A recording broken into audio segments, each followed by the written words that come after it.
السلام عليكم ورحمة الله وبركاته. إن الحمد لله نحمده ونستعينه ونستغفره ونعوذ بالله من شرور أنفسنا ومن سيئات أعمالنا. من يهده الله فلا مضل له ومن يضلل فلا هادي له. أشهد أن لا إله إلا الله وحده لا شريك له وأشهد أن محمدا عبده ورسوله وبعد. Kita sampai taklid. Seluruh imam madhab melarang kita semua untuk taklid. Taklidul a'ma, taklid buta. Apapun yang terjadi saya ikut Imam Syafi'i. Apapun yang terjadi saya ikut Imam Bukhari. Apapun yang terjadi saya ikut Imam Malik, Syahalbani dan seterusnya. Ini tidak boleh. Yang pertama kali melarang siapa? Imam-imam itu sendiri. Ambil contoh Imam Syafi'i misalnya, ucapan beliau yang sangat terkenal, kullu ma qultu wa sahal hadits fakhudhu bil hadits wa la tuqalliduni. Setiap yang aku katakan ternyata bertentangan dengan hadis sahih, maka tinggalkan ucapanku. Pegang teguhlah hadis yang sahih. Imam Malik, Imam Abu Hanifah, seluruh imam melarang kaum muslimin untuk bertaklid kepada beliau-beliau. Ya.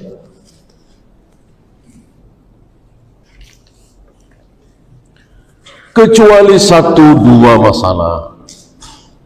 Ya. Tidak mungkin manusia tidak taklid sama sekali, tidak mungkin.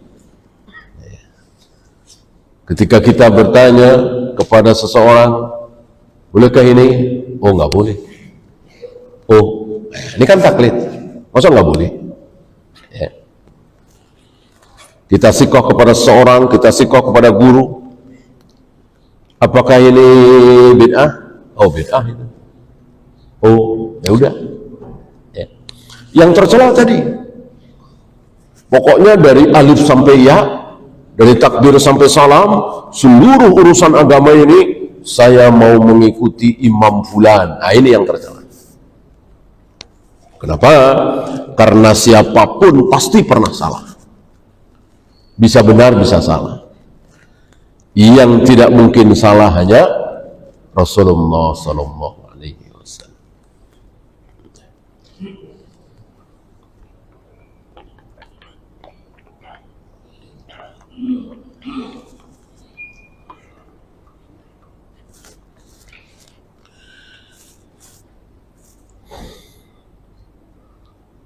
Beliau mengatakan hadhihi sunnatu baina aidina wadihatun jaliyatun.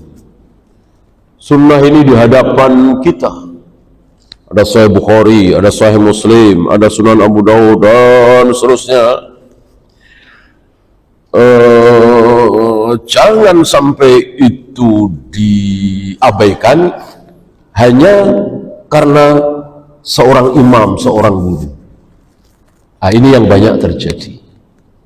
Ya. Karena apa?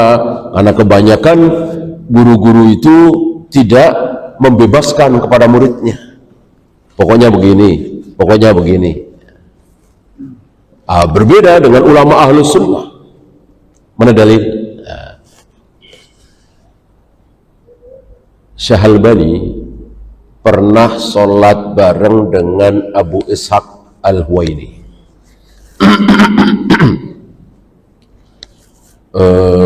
Berjamaah gitu ya, sama-sama jadi makmum. Nah, Abu Ishaq Al-Huwaini ketika tasyahud itu menggerakkan jarinya seperti ini, terlalu ke atas, terlalu ke bawah, terlalu ke atas, terlalu ke bawah. Tentu Syekh Albani di sampingnya ngelihat. Begitu salam, nah ini dia. Syekh Albani tidak mengatakan salah, enggak, tapi nanya, hal indaka min ilmin, barangkali engkau punya ilmu, ada satu riwayat engkau menggerakkan jari seperti itu. Dijawab dengan jujur oleh Abu Ishaq Al-Huwaini, enggak ada, saya hanya baca yang Anda tulis di sifat salat Nabi, bahwa Nabi menggerakkan. Kata Syekh Albani, yang engkau lakukan bukan menggerakkan, kan Nabi mengatakan wa yuharrikuha, wa asyara bi usbihi wa yuharrikuha. Yuharrik, tahrik, bergetar, ya. Yang engkau lakukan bukan yuharrikuha, tapi ar-raf'u ar-rafdu, ar-raf'u ar-rafdu, menaikkan menurunkan, menaikkan menurunkan. Kalau tahrik, harraqa yuharriku tahrikan, itu bergetar, bergerak sedikit, tidak diem gitu. Yang itulah yang asyaddu 'ala syaitan minal hadid, yang lebih menyakitkan setan daripada dipukul dengan besi. Tahrik. Begini kira-kira. Artinya sekelas Syekh Albani siap menerima ilmu. Barangkali engkau punya riwayat dalil bahwa Rasul seperti itu, minimal para sahabat seperti itu, gitu. Tidak langsung mengatakan namanya murid itu pasti salah. Itu salah, yang benar begini ya. Kecuali Nabi SAW, kan beliau dapat wahyu langsung dari Allah. Salah yang langsung diluruskan oleh beliau.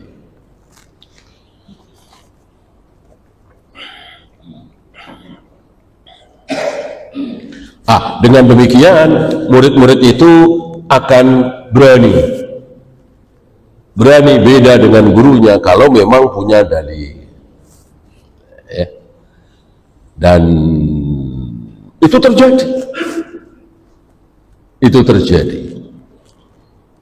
Syekh Ali Hasan pernah mengatakan, salah satu murid terbaik beliau, kami tidak mengikuti guru kami dalam membid'ahkan sami Allahu liman hamidah sedekah.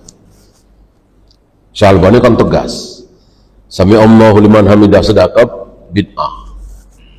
Sementara itu kan dilakukan oleh Syekh bin Baz. Kata Syekh Ali Hasan, kami tidak mengikuti guru kami tidak membid'ahkan. Nah begitu kira-kira. Jadi tidak mentang-mentang murid maka mengikuti apapun ucapan pendapat gurunya, dari alif sampai ya. Beda dengan firqah-firqah dolal itu. Firqah-firqah dolal, sempalan-sempalan itu, aliran sesat, pasti sama. Dari alif sampai ya. Beda, siap-siap. Kalau beda, siap-siap bikin firqah baru. Dan itu sering terjadi. Ya, namanya manusia ya. Ada kecenderungan berbeda. Begitu beda, udah. Siap-siap bikin firqah baru. Ini firqah. Ahlus sunnah tidak seperti itu. Tentu masalah fikih ya, dan saling berdebat, ini hal yang biasa, sangat-sangat biasa.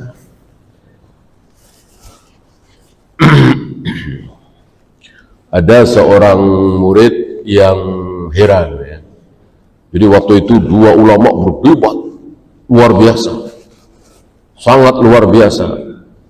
Besoknya apa lusanya, dia melewati rumah yang berdebat ini, ternyata dua-duanya ada di situ, sedang berkunjung, sedang ketawa-ketawa akrab. Nah, begitu kira-kira. Jadi tidak seperti kaum kita terlalu apa ya, terlalu baper gitu ya. Jadi kalau sudah debat, sudah adu argumen, udah nggak mau ketemu lagi. Tentu ini akhlak yang tidak baik. Syahalbani dengan At-Tuwaijiri itu kan punya polemik yang luar biasa. Hanya kan nggak ketemu. Satu di Urdun, satu di Mekah. Wah, dalam tulisannya itu bantah membantah tentang beberapa masalah dan keras sekali. Keras sekali. Memang begitulah para ulama. Nggak ada basa-basi gitu. Jadi salah ya katakan salah, bid'ah ya katakan bid'ah gitu. Nah, satu ketika Syahalbani ke Mekah, mungkin mau umroh ya. Syekh Tuwaijiri dengar bahwa Syahalbani sebentar lagi mendarat di Jeddah. Dijemput. Beberapa tulab agak khawatir kok menjemput, jangan-jangan mau fisik ini. Ternyata dipeluk, ternyata nggak bahas ilmu sama sekali, ketawa-ketawa ya, diajak ke rumahnya, disambut, dijamu. Nah, begitulah para ulama ya. Ada kalanya keras bicaranya, bahkan gebrak meja mungkin. Sudah ya sudah. Masing-masing punya hujah, masing-masing punya istidlal. Ya, kita lanjut. Al-amru hadil asyar. 11 ya. Ini kan masih adab para pencari ilmu. Yang ke-11, at-tathabbutu was-sabah. Tasabbut, tabayun, ngecek kebenaran sebuah berita ya. Beliau menulis ini mungkin sepertinya berdasarkan pengalaman beliau, karena di zaman beliau sudah muncul fitnah ya. Beliau wafat, bertambah lagi fitnah itu. Apa? Kurang tabayun. Jadi sesama tulab, sesama murid, sesama ahlu sunnah pecah. Gara-gara kurang tasabbut, kurang ngecek kebenaran sebuah berita itu.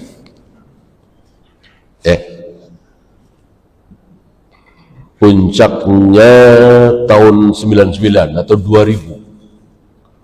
Barangkali antum masih ingat yang jihad Ambon itu ya. Nah, ujungnya ke sini. Kurang tabayun. Ya, di samping juga ya manusia lah ya. Intinya ini manhaj salaf tercoreng. Dicoreng oleh beberapa orang ini. Mendirikan apa? Masih ingat? Laskar Jihad. Sampai minta sumbangan di lampu-lampu merah ya. Itu masih ingat barangkali. Ini memalukan ya. Kitabnya sifat salat Nabi, akidah wasitiyah, akidah tahawiyah, kitab tauhid ya. Salatnya sunnah, tapi terkena fitnah ini, mendirikan laskar jihad. Bahkan sampai ada rejam kan, ada peristiwa rejam itu di sana. Ini kurang tahu, nanya ke sana begini, dijawab begini, dimaknai begini, kurang tasabbut. Intinya di sini terjadilah apa yang terjadi ya. Maka sepertinya tidak lama beliau wafat ya. Beliau wafat kan sekitar 2000 atau 2001 ya.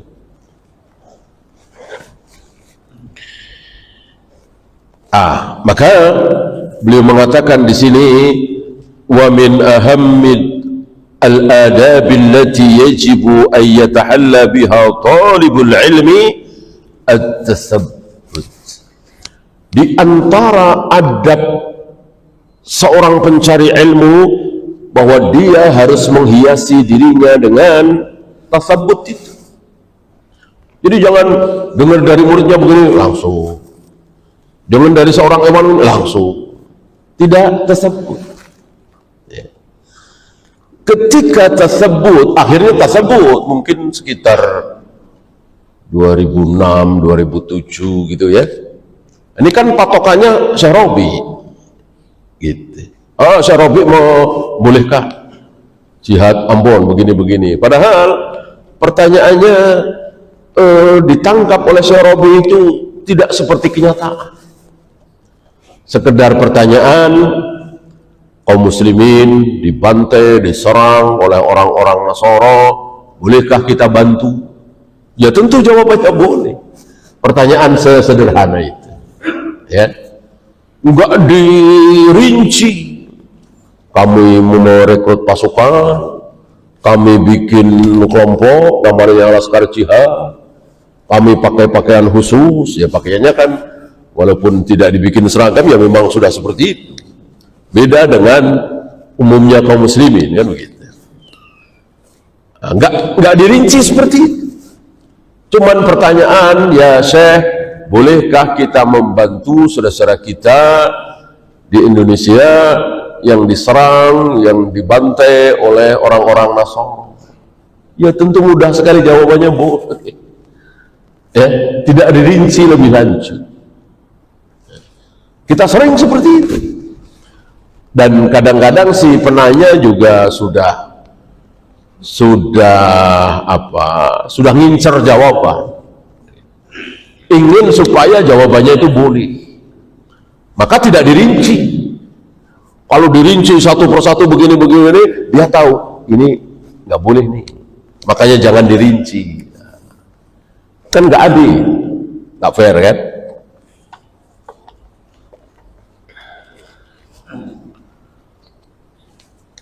Ada lagi yang minta fatwa milih-milih, ya kan? Ini tentang fatwa ya. Fatwa itu tidak boleh milih-milih. Apa yang difatwakan sami'na wa ata'na.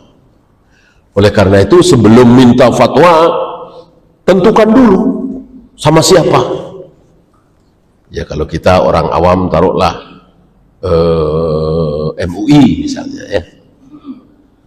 Orang awam ya taunya MUI lah, sikoh sama MUI. Misalnya dia masih ngokok misalnya ya. Dia dengar selentingan, ada yang bilang haram, ada yang bilang makruh saja, ada yang bilang halal ya. Kalau betul haram saya berhenti, kalau nggak haram ya ngapain berhenti. Masalah kesehatan kan ya bisa diatur lah.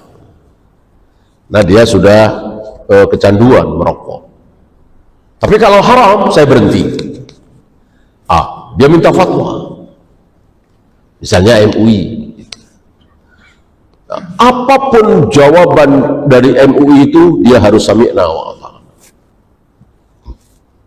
Seandainya jawaban itu benar, alhamdulillah. Seandainya jawaban salah, maka yang memberi fatwa yang menanggung dosa. Maka hati-hati memberikan fatwa itu ya. Sifatnya karena mau dijalani. Man uftiya bi ghairi ilmin. Barang siapa yang diberi fatwa dengan fatwa yang tidak berdasarkan ilmu, salah, maka yang menanggung dosanya adalah yang memberikan fatwa. Yang minta fatwa nggak salah. Kenapa? Dia sudah mengamalkan ayat, mengamalkan firman Allah apa? Fas'alu ahla zikri in kuntum la ta'lamun. Jika kalian merasa tidak tahu, tanyakan kepada ahlu zikr, yang dimaksud ahli ilmu. Dia kan mengamalkan ayat ini, masa mengamalkan ayat salah? Ya. Yang dia tahu ya MUI. ulama yang paling top, ulama yang ya sudah di stempel gitulah istilahnya. MUI, dia nggak kenal Ustaz-Ustaz salaf misalnya, kan? Ya tentu dia tidak bisa disalahkan. Jangan seperti sebagian orang, dia ngerokok, nanya aja barang kira-kira Ustadz siapa, Ustadz hukum rokok gimana? Oh haram, oh haram. Nanya lagi, Ustadz hukum rokok gimana? Oh haram. Oh, nanya lagi, Ustadz hukum rokok gimana? Haram. Ya. Nanya lagi, Ustadz, oh halal. Udah nggak nanya lagi, ya. Udah yang terakhir ini dipakai, ya kan? Nggak boleh seperti itu. Tidak boleh. Jadi ngincar jawaban. Tidak boleh. Berharap jawaban guru nggak siap, maka tentukan dulu siapa yang akan dimintai fatwanya. Tidak boleh seperti yang pertama itu.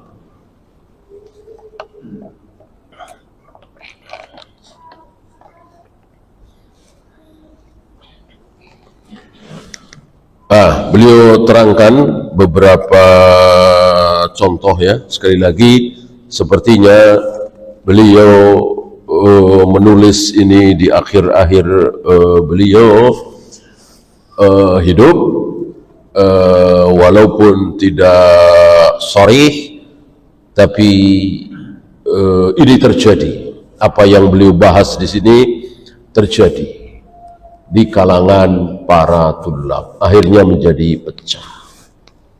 Ya, sampai hari ini kan masih tersisa. Sampai hari ini masih tersisa. Sholatnya sama-sama sunnah, sama-sama anti syirik, sama-sama anti bid'ah, ya. Kitabnya sama, kitab tauhid, kasfus subhat, usul salasa, akidah tohawiyah, akidah wasitiyah, sama. Rujukan ke atasnya sama untuk zaman ini, Syekh Albani, Syekh bin Baz, Syekh Utsaimin, ya. Tapi tidak saling menyapa, tidak saling berkunjung, bahkan saling menjelekkan. Ya.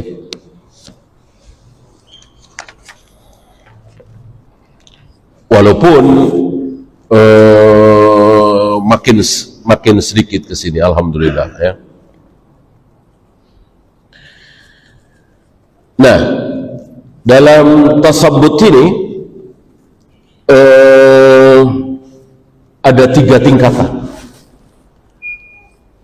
ada 3 langkah. Ya. Jadi kalau kita mendengar nih bahwa si fulan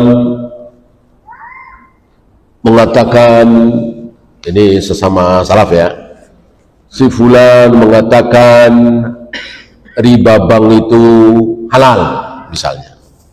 Ini kan aneh dan berbahaya ya. Bolehkah langsung kita sebarkan? Si fulan, Ustadz fulan mengatakan riba bank itu halal. Ustadz fulan mengatakan riba bank itu halal. Ya. Sesama salaf tidak boleh seperti itu. Ya. Yang pertama, at-tasabbutu fi sihhatil khabar. Tasabbut dulu, ini benar enggak? Benar enggak dia mengatakan seperti itu?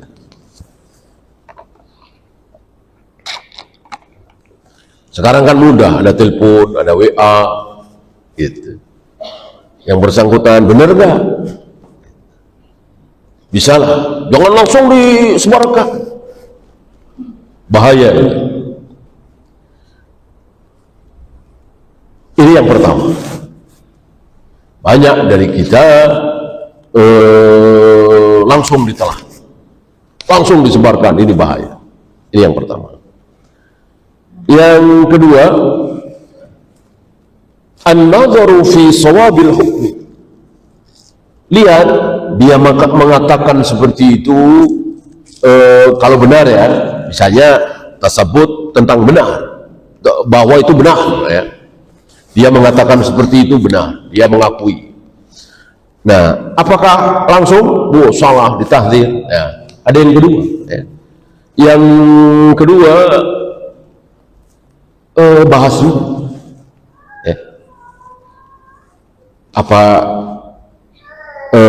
hukum itu benar atau tidak?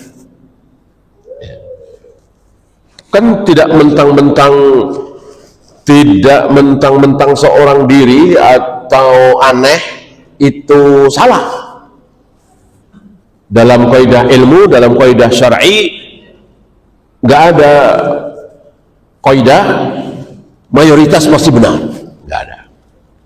Kalau minoritas pasti salah, apalagi seorang diri pasti salah, tidak.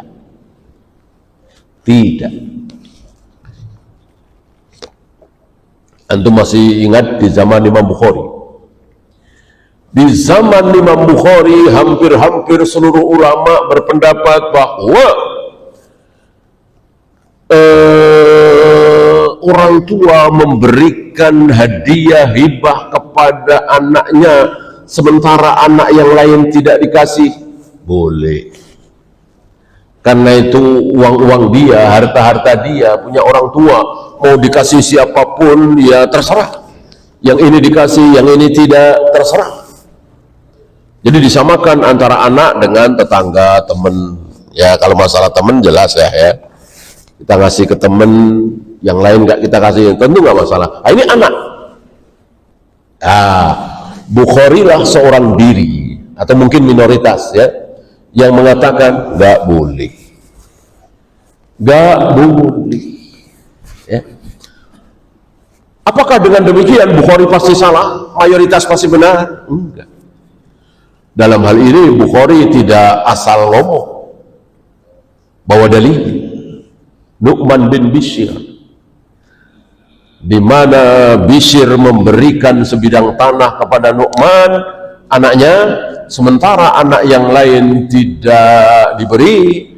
Lalu Rasul mengetahui, Rasul diminta jadi saksi, Rasul nggak mau. Aku tidak mau menjadi saksi atas perbuatan dolim ini. Nggak adil kan pasti dolim pasti nggak adil. Jelas ya. Kalau para ulama itu tahu hadis ini, ya tentu harus tunduk. Karena tidak mentang-mentang 1000 ulama pastilah ada yang tahu hadis itu, enggak. Ya. Bisa saja tidak tahu.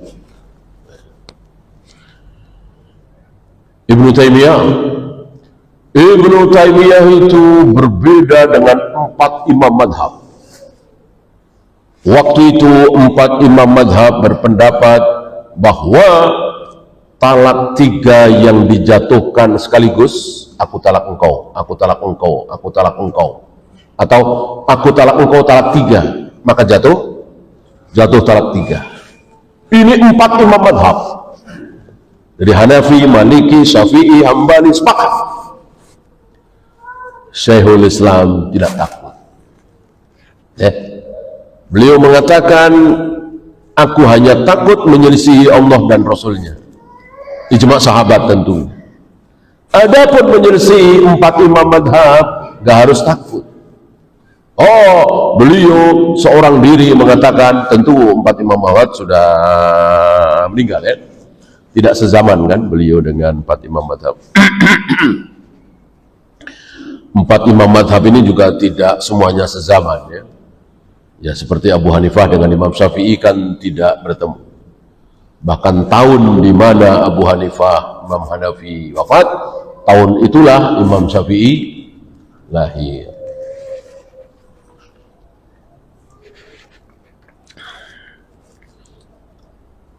Nah, Syekhul Islam berani dalam keadaan di mana beliau minoritas bersama murid-muridnya, mayoritas kaum muslimin hari itu Asy'ariyah Maturidiyah, berani mengucapkan jatuh talak 1, gempar, dan itu salah satu sebab beliau di penjara. Sebabnya tentu banyak, ini salah satu ya. Begitulah para ulama. Urusan sepele ya benar, salah ya salah. Hak ya hak, batil ya batil. Enggak usahlah. Masalah ini doang. Enggak. Luar biasa para ulama dalam membela ilmu. Nah, yang pertama tersebut, yang kedua membahas. Oh benar bahwa si fulan mengatakan riba bank itu tidak riba. Bahas dulu. Siapa tahu dia yang benar, bahas.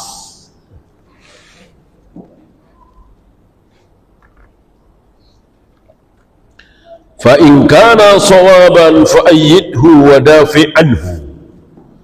Kalau setelah dibahas ternyata dia yang benar, saya yang salah, misalnya, bela dia, kuatkan dia, orang dia yang benar. Ini sepertinya berat bagi para tulab, para ustadz, seperti ini berat. Apalagi masing-masing punya murid, masing-masing punya jamaah, masing-masing punya santri. Dan akan diperparah lagi kalau bukan sekedar ustadz, tapi lembaga atau istilah kita sekarang ormas.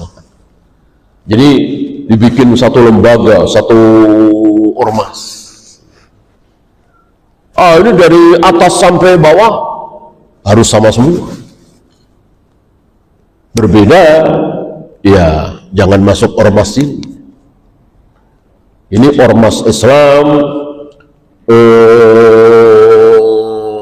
yang salatnya seperti ini, puasanya seperti ini, dan ini terjadi di negeri kita.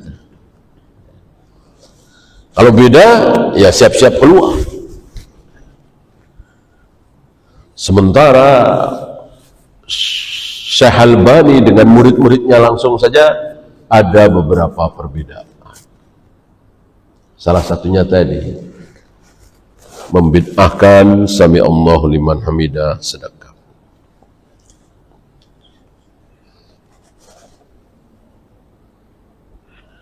Wa in ra'aitahu khata'an.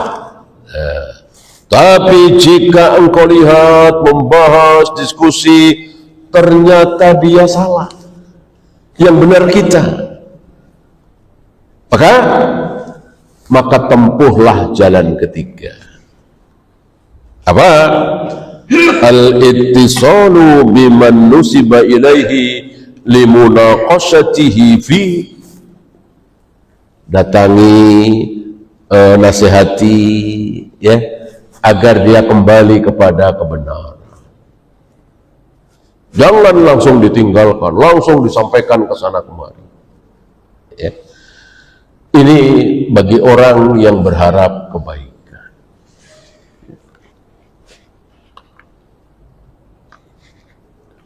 Rasul itu sampai menemui siapa? Sekelas Nabi, setinggi Nabi menemui anak muda. Abdullah bin Amr bin As. Aku dengar katanya engkau tiap malam menghabiskan untuk sholat dan tiap hari berpuasa. Betulkah? Dijawab, betul ya Rasul. Dinasihati oleh Nabi. Jangan, nggak boleh sepanjang malam terus sholat sampai akhir malam subuh, nggak boleh. Harus ada waktu untuk istirahat. Kemudian siang berpuasa terus setiap hari, nggak boleh, haram.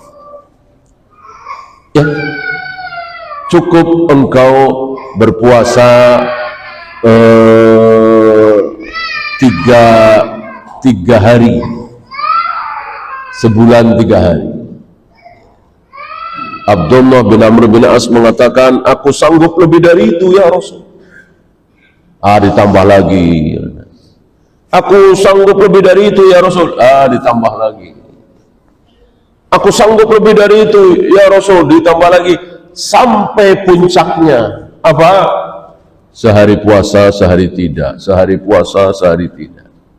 Sebelumnya sehari puasa, 2 hari tidak. Ini jarang kita yang mengamalkan. Ini sebelum puasa Daud. Di bawahnya sehari puasa, 2 hari tidak. Sehari puasa, 2 hari tidak. Kata Abdullah, aku sanggup lebih dari itu ya Rasul. Akhirnya Nabi menyarankan puasa Daud. Sehari puasa, sehari tidak. Sehari puasa, sehari tidak. Kata Abdullah bin Amr bin As, aku sanggup lebih dari itu ya Rasul. Kata Nabi, enggak ada yang lebih baik dari itu. Itu udah maksimal. Maka 2 hari puasa, sehari tidak. 2 hari puasa, sehari tidak. Haram. Dosa. Ya. Ibadah itu ada batasan. Yang tidak ada batasannya apa? Ilmu. Kalau ilmu nggak ada batasnya. Oh, Syalbani itu udah terbatas, nggak mungkin ada yang berilmu lagi. Kata siapa? Oh, Imam Syafi'i itu sudah terbatas, udah nggak ada yang di atasnya lagi. Kata siapa? Wa fawqa kulli dzi ilmin alim. Di atas orang yang berilmu pasti masih ada yang lebih berilmu lagi. Ya, puncaknya tentu Rasulullah sallallahu alaihi wasallam. Ya. Adapun ibadah terbatas. Salat terbatas, saum terbatas, baca Al-Qur'an terbatas. Bolehkah kita 2 hari khatam? Nggak boleh, terbatas. Ada pendapat 3 hari, tapi yang paling kuat pendapat seminggu.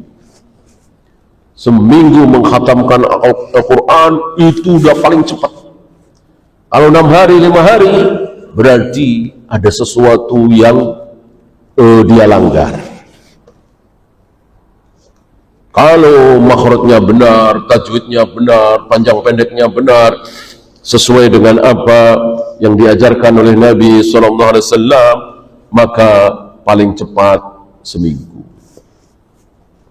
Ya.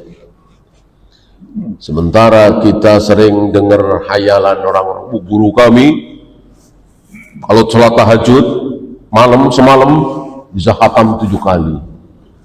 Apaan ini? Ya, hayal. Ya.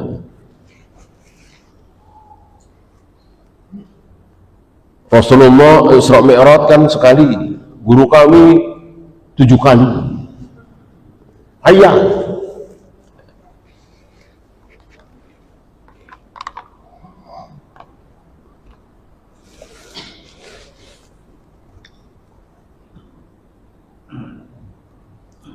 Wal yakun dzalika bihudu'in wa ihtiramin. Diskusi dengan baik, benar, santun. Ini adab para pencari ilmu. Jadi tidak kasar, tidak keras. Dan ini sudah dicontohkan oleh pendahulu-pendahulu kita, di mana mereka begitu santunnya, bahwa mereka punya karakter masing-masing. Betul sekali.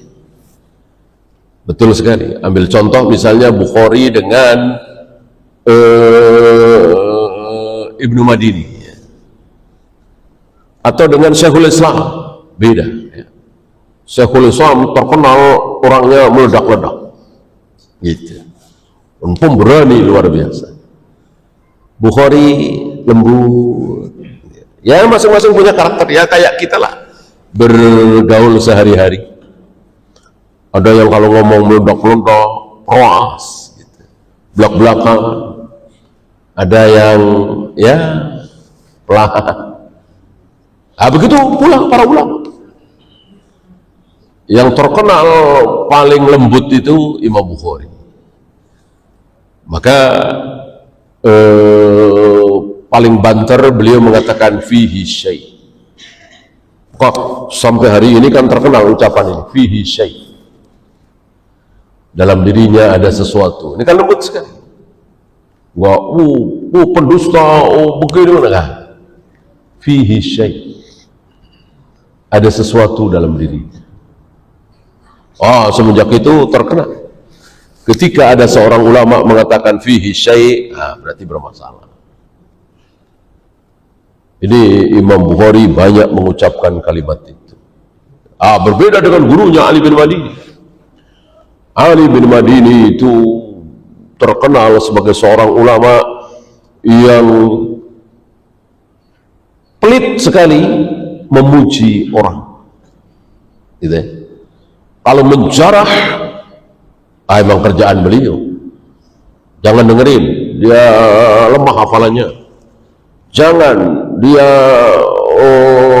berubah di usia tuanya. Jangan begitu. Jarang sekali muji. Maka sekali memuji orang, ketika Ali bin Madini memuji orang, dia kuat hafalannya.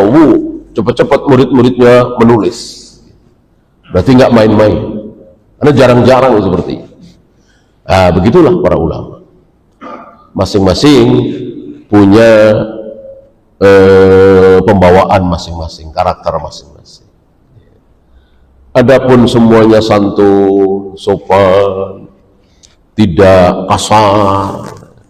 Iya, beda kan antara pembawaan belak-belakan dengan kasar. Wallahu a'lam. Ya, itu saja. Ada pertanyaan, silahkan.